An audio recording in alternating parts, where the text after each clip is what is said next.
Welcome to the Economy Magazine. I'm Benjamin Fares, and as the war between the IDF and Hamas continues, we take a look at the economic implications. Joining us in the studio is Tal Keinan, CEO and founder of investment management firm Clarity Capital and former senior Israeli Air Force officer. Tal, thanks for joining us. Thanks for having me. Okay, we're going to take a look at a report that we made, but before we do that, can you give us a quick sense of how exactly, what the economic implications are of this war for Israel? Yeah, so I'd start by saying we go into this on very solid economic footing, and there certainly are costs of this war, and we'll, I guess, get into them as we speak. But they'll be expressed in terms of influencing our growth rate, not setting us backward. Okay. I think that's kind of the appropriate context. All right. Well, let's first see a report then made by Daniel Roth. Great.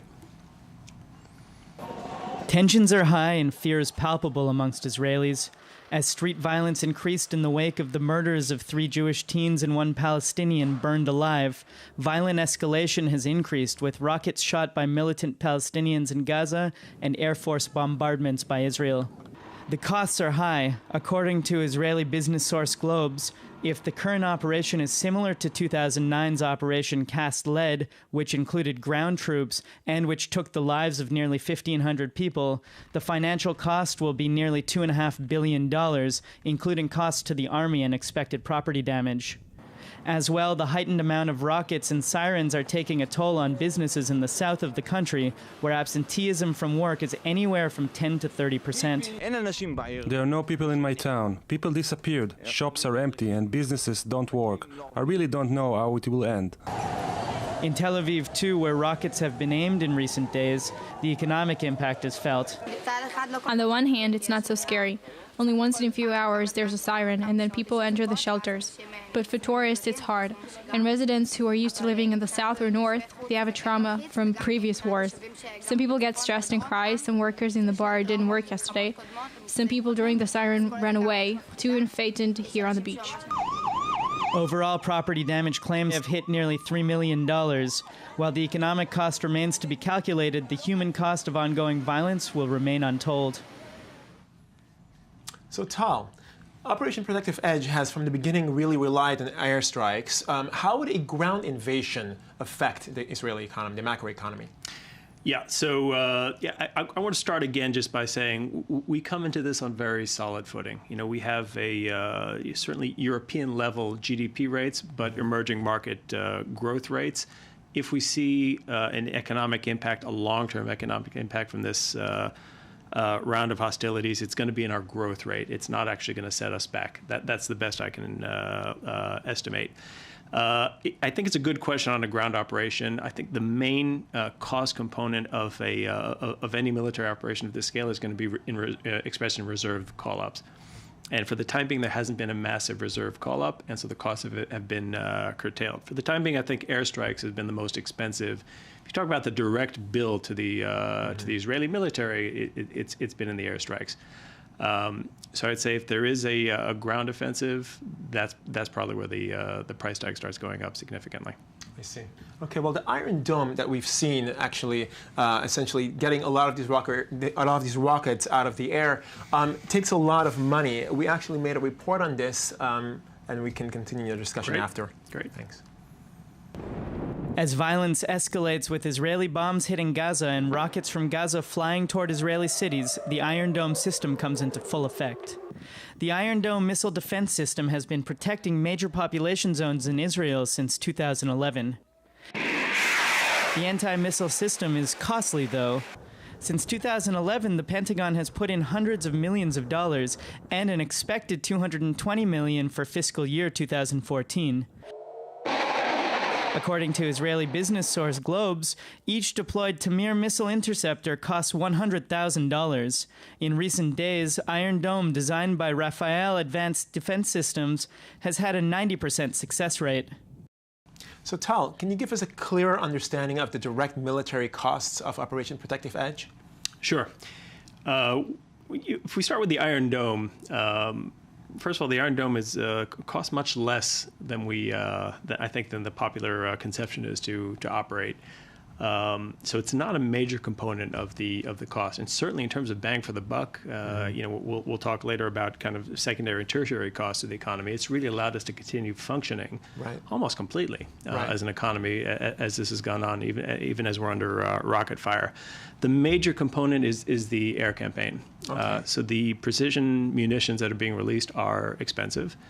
So you figure if we've attacked 2,000 targets and you figure about maybe $200,000 per mission, we're talking about several $100 million in expense.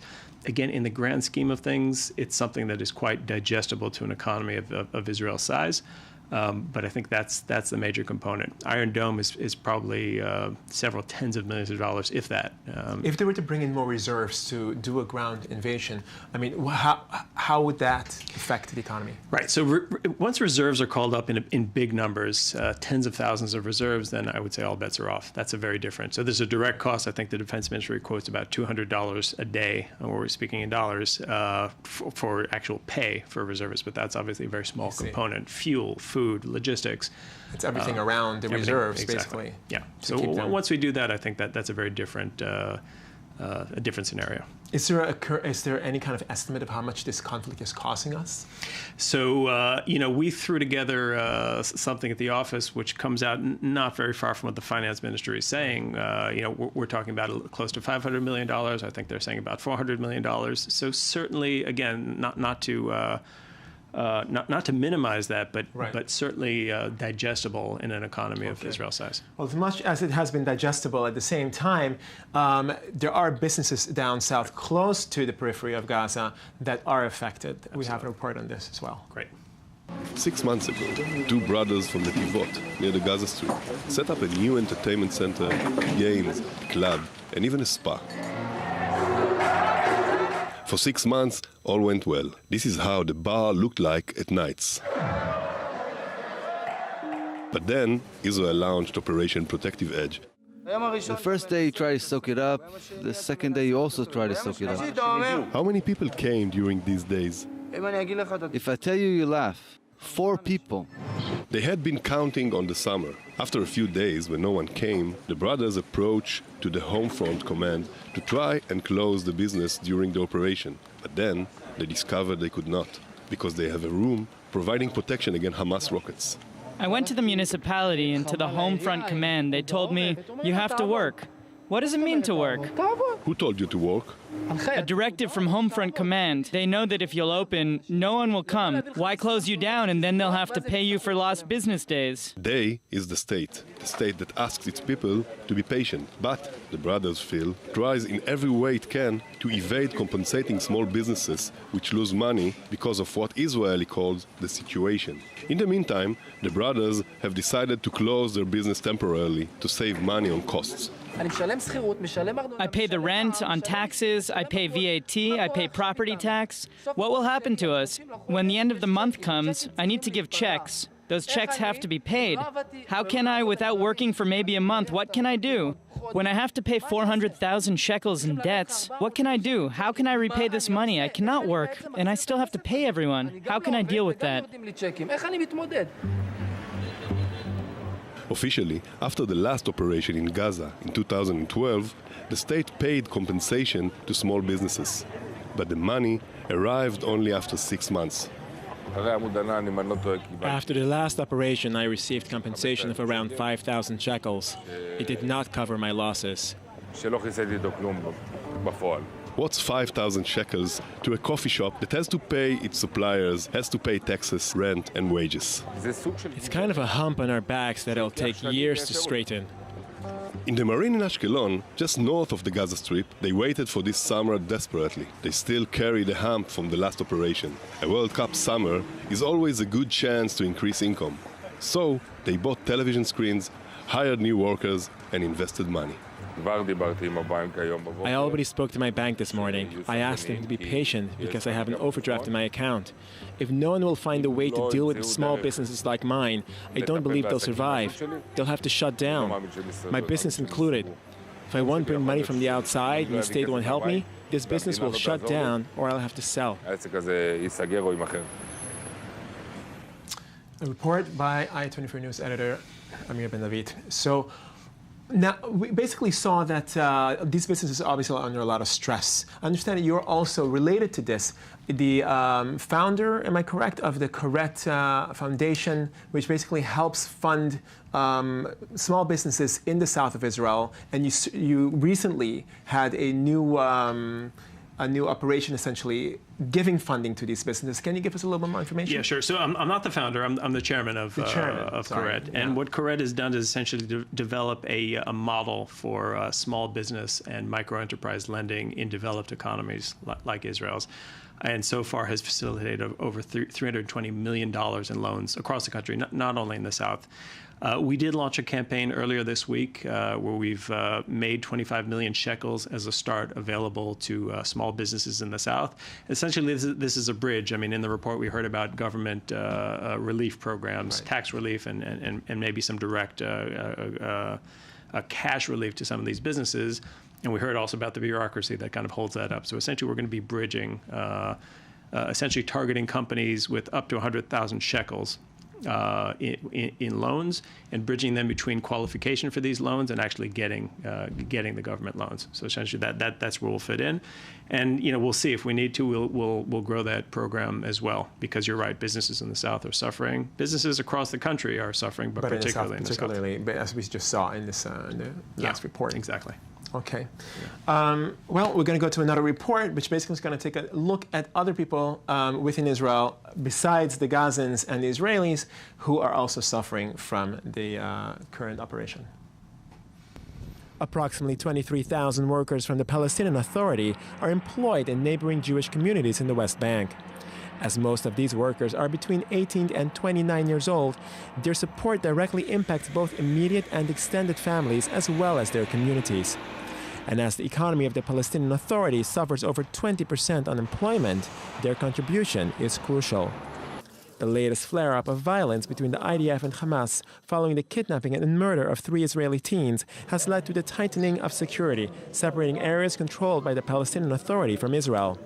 As the initial kidnapping was followed by other kidnapping attempts and knifings, thousands of workers have been deterred from serving in the Jewish communities that employ them. A real estate contractor told I-24 News, "The situation is very difficult. Of the workers that actually make it, most are delayed at checkpoints due to the security situation.